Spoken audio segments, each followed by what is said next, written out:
Bueno, luego de una lectura larga de 20 minutos que habla un poco de la biografía de esta santa, Santa Edith Stein, primero le damos la bienvenida al siglo XX en esta serie.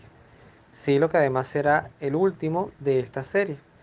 Eh, Siempre tendré el anhelo, algo que posiblemente no estaré llamado a vivir, pero siempre tendré el anhelo de que en el siglo XXII pues se haga una continuación de los siglos, de los santos del siglo XXI, o se mejore esta serie, se incluyan más.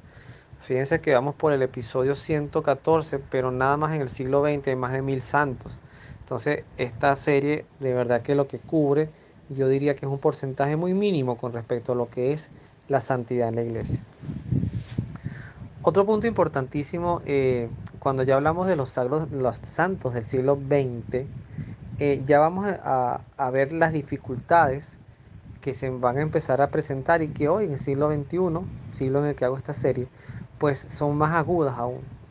Y es que efectivamente, más allá de todos los temas de derechos y de igualdades, la fe cristiana no pocas veces ha perdido el rumbo y estas tendencias ideológicas, como por ejemplo lo anuncias Santa Edith con el feminismo, pero también puede ser el marxismo, también puede ser el capitalismo, el socialismo, como lo quieran llamar, la ideología de género, son al final pensamientos que buscan como querer innovar en algo que en esencia todo ha estado siempre en los evangelios y en los revelados. Pareciera mentira que lo que toma más vigor hoy, por lo menos en mi gusto y en mi preferencia, es escuchar a predicadores que, como dice uno de los que siempre escucho y siempre cito, que es Fray Nelson, que él en sí no tiene nada innovador, que él lo que hace es replicar, hacer eco a lo que ya se ha pronunciado desde los comienzos de nuestra iglesia hasta los padres y doctores de la iglesia, que justamente es la defensa y la fidelidad al mensaje revelado. María Santería Stein, una de las primeras visiones que me hace a mí ver es que es una figura que armoniza perfectamente esa necesaria transición del judaísmo al cristianismo. No olvidemos primero que todos los apóstoles del Señor, María Santísima y el mismo Cristo eran judíos, judíos de religión. Jesucristo no, eh, la única misa, por así decirlo, quizás no es el concepto ideal, porque la institución de la Eucaristía, que de hecho es uno de los misterios luminosos del día jueves, que es el quinto misterio, dice, el Señor instituye la Eucaristía, efectivamente, el primer milagro de transustanciación que ocurre en el planeta viene de la mano de nuestro Señor, que es convertir el pan en vino en su cuerpo y en su sangre. Pero Jesucristo no participaba en ritos cristianos como nosotros los conocemos. Jesucristo participaba en la sinagoga y era de tradición judía.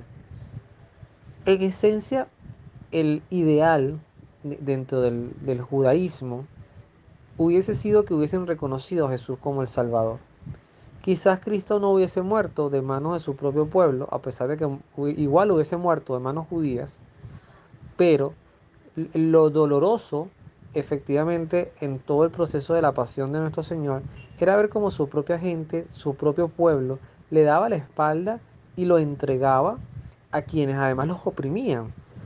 Para que se entienda, era como que el pueblo de Israel en los tiempos de Moisés hubiesen entregado a Moisés a los egipcios para que lo mataran. O sea, el pueblo que te esclaviza y del cual Dios a través de este profeta te quiere liberar, entonces tú vienes y lo mandas a matar con los mismos que te esclavizan. Eso fue un poco lo que le pasó a Jesús, pero además esto estaba profetizado. Tenía que ser así. Dios en su sabiduría, Dios Padre en su sabiduría, el Espíritu Santo allí presente, el mismo Cristo, entendían a lo que venía Jesús y además el peso de su misión. Pero volviendo al punto de las ideologías, que insisto, yo no soy contrario, no lo he sido, además yo por lo menos yo lo digo muy abiertamente en mi actualidad, año 2023, octubre del año 2023, que de repente en 10 años no sé dónde estaré, si estaré vivo o si estaré en otro lugar, pero donde yo trabajo actualmente es una institución, una congregación, pero agudamente femenina. una congregación de religiosas. Y todo inclusive la jerarquización a nivel de laicos también está muy enmarcada por la figura femenina. Mujeres que ganan más que yo, y eso está bien. O sea, yo eso no, de verdad que no me genera ningún conflicto. Pero el problema está cuando el feminismo se convierta en causa y fin, y no la evangelización. Yo estoy de acuerdo en que la mujer estudie, fíjense ustedes, todo lo que se perdía, y seguramente todo lo que se perdió con la brillantez de una mujer tan erudita, tan elevada en conocimiento y en esas... Yo digo que la gente inteligente es la gente que sabe hacer preguntas, la gente que sabe meter el dedo en la llaga y poner y sacar argumentos y buscar que la gente responda, ¿no? Entonces cuando las mujeres eh, buscan figuras femeninas, por ejemplo, recientemente me acabo de enterar, en el momento que hago esta grabación, que el Premio Nobel de Economía por tercera vez lo gana una mujer. Tercera o cuarta vez, eso sí se las debo. Pero lo importante es que este tipo de mujeres, justamente uno de los estudios que esta mujer hacía, si no me equivoco es norteamericana, es la disparidad o las diferencias tan agudas que hay entre el mercado laboral masculino y femenino, donde ciertamente la mujer sigue reclamando que teniendo los mismos cargos ganan menos que los hombres. Entonces, ese tipo de derecho, el derecho al voto, el derecho al estudio, el derecho a trabajar, a estudiar, me parece que es formidable. Porque además Dios ha querido que el ser humano se desarrolle y se desarrolle bien. Y además también hay que decirlo, los hombres no los hemos hecho del todo bien. Los hombres hemos visto muchas veces la figura de la mujer como una figura para oprimirla o para darnos placer.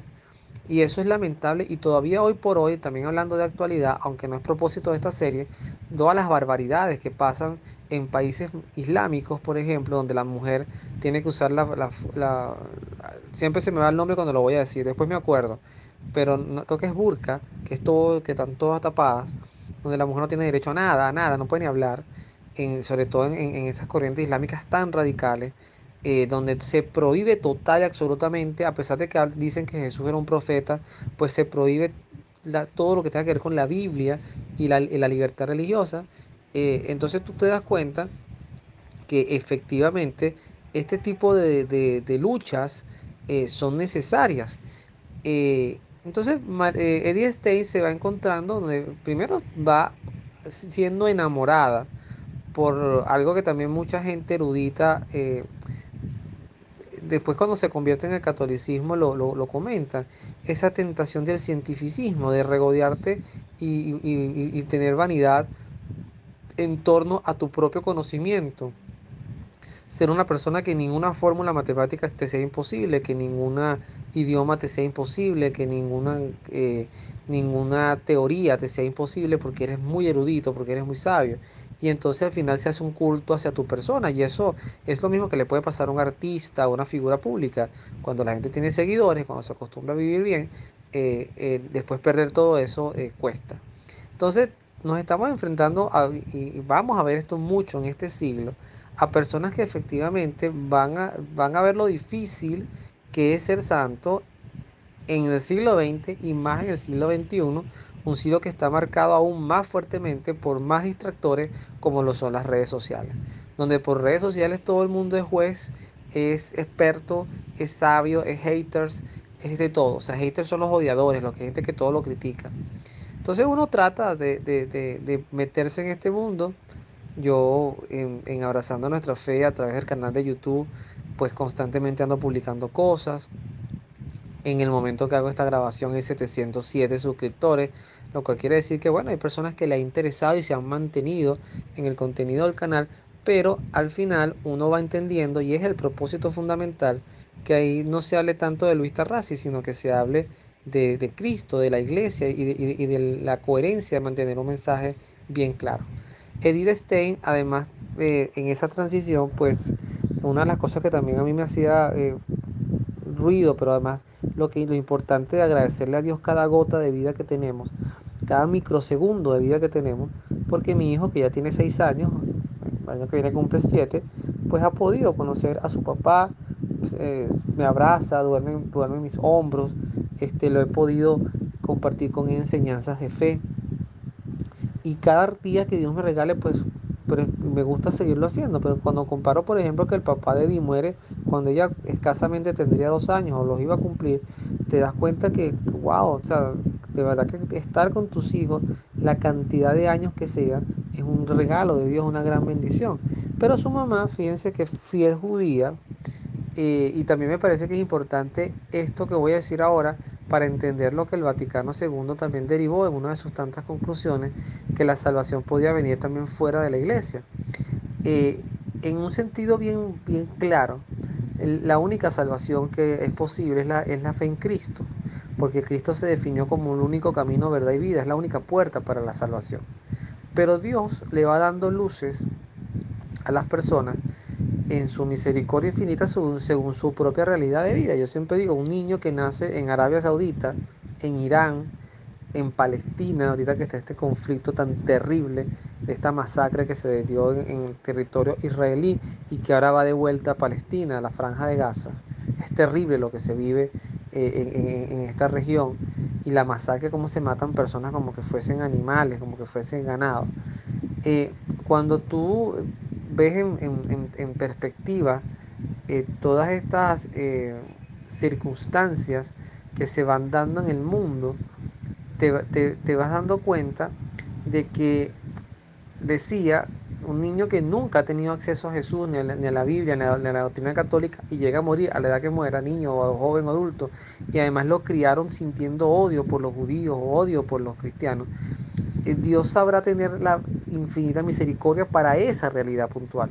Culpables serán, como decía Jesús, hay de aquellos que hagan caer a uno de estos más pequeños, porque más le valdría que le amarraran una soga al cuello y lo lanzaran al mar, o sea, una piedra y lo lanzaran al mar. Entonces, ciertamente en ese punto, esta mujer hebrea, que era la mamá de Edith, que muere fiel a su fe, me gusta como lo dice Edith, ¿no?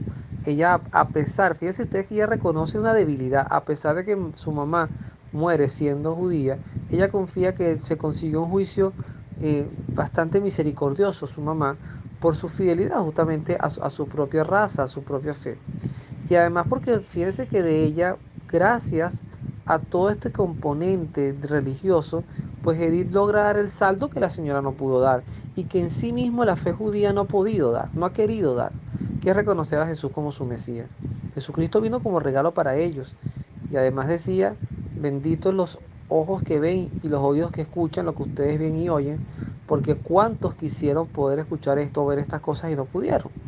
Entonces ciertamente Jesucristo ha sido un gran regalo para nuestra fe, un regalo además coherente, de amor, un regalo donde Él llevó el peso de las culpas que nosotros merecíamos por nuestros pecados y por nuestras debilidades generacionales y las que están por venir. Al final esta mujer pues se ve en la educación y también ve en la consagración de su vida un camino de enamoramiento. Y es que al final me gusta mucho el término que ella usa, que también voy a citar con mucho respeto. Una religiosa no es una trabajadora social, ni el ser consagrado es un tema de jerarquía o de lucha o de luchar por las causas injustas. La definición más hermosa que yo he conseguido de una mujer consagrada, y que así se manejó hasta mediados del siglo XX, era ser esposa de Cristo. Y el ser esposa de Cristo es amar al esposo como Cristo las ama a ellas. Y es consagrar todo tu cuerpo, esa figura de la mujer que se reserva todo, cabello, piernas, todo queda oculto porque todo le pertenece a Dios. Eso es muy bonito. O sea, eso, aunque hoy la modernidad lleve a otras cosas, yo digo, bueno, respetemos la modernidad y a quienes no se visten así, eso respetémoslo, pero también respetemos a quienes todavía son fieles a estas tradiciones, porque es muy bonito además. Entonces ella misma se define como esposa y además luego cuando toma ya su nombre de ordenada, que está muy vinculado justamente a la cruz, está muy vinculado al llevar esa cruz a cuestas, que hoy pareciera que cada vez con debilidad se publica y se predica además. Ella toma una posición, fíjense que no estamos hablando de una mujer mística, aquí estaba buscando el nombre, Sor Teresa Benedicta de la Cruz. No estamos hablando de una mujer mística que hiciera taumaturga, que hiciera milagros, sino una mujer de acción de mente, que además logra armonizar ciencia con Dios, cosa que también me parece fabulosa. O sea, una mujer de mundo que no vive aislada, pero que todo su centro es la fe en Jesús. O sea, eso va creciendo. Y muere en un campo de concentración. O sea, que esta mujer también es contemporánea a los tiempos de Maximiliano Kolbe, que ya hablaremos de él porque es de este siglo. Y muere en un campo de concentración. eh, Ni siquiera pudiéramos decir, quizás sí, pero por ser cristiana o es por esa maldad, ese odio que ella misma se sorprende y lo dice, que ella jamás llegó a pensar que pudiera haber tanto odio en la humanidad, pues sí lo hay.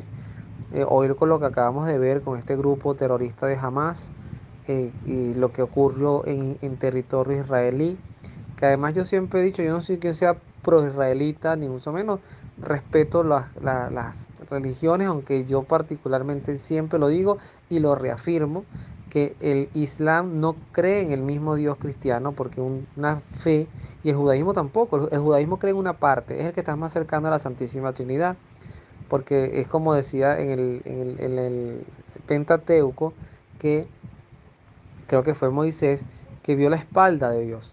O sea, el judaísmo como que viera a Dios pero de espalda, con Cristo lo vemos de frente. Pero el Islam no reconoce a Jesús como como Dios. Y si tú no me reconoces a Cristo como Dios, no podemos hablar de un mismo Dios. Lo reconoces como un gran profeta, sí, pero prohíbe sus escritos, pero prohíbe su evangelio. Entonces, no me, no me puedo tragar eso de un abrazo interreligioso, sobre todo con el Islam.